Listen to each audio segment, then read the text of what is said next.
Selamat pagi Ibu, saya Sabita Fiatul Nasyar akan mempresentasikan hasil kerja saya pada halaman 95 tentang menjelaskan alat-alat optik beserta fungsinya dan pembentukan pada bayangannya.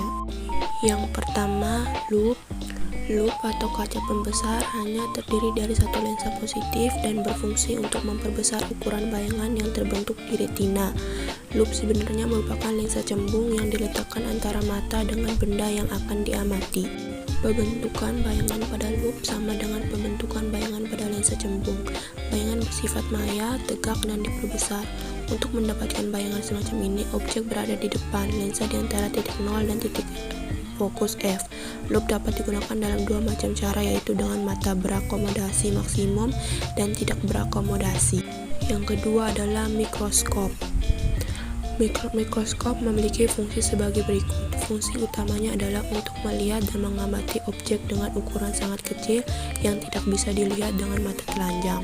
Fungsi lainnya dari mikroskop tetap akan berakar pada fungsi utamanya.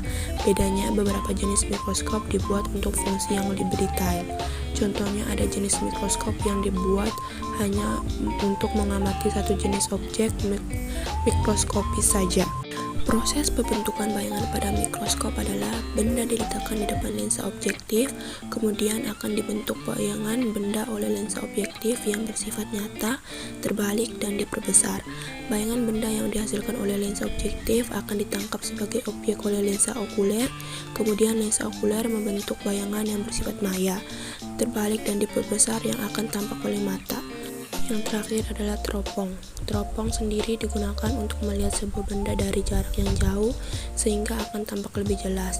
Dalam pengertian teropong, bintang juga dijelaskan bahwa teropong ini menggunakan dua buah lensa positif, di mana masing-masing lensa berfungsi sebagai lensa objektif dan lensa okuler. Prinsip utama pembentukan bayangan pada teropong adalah lensa objektif membentuk bayangan nyata dari sebuah objek jauh dan lensa okuler berfungsi sebagai loop. Dengan demikian, cara mengamati objek apakah mau dengan cara berakomodasi maupun tidak berakomodasi tergantung dari posisi lensa okulernya.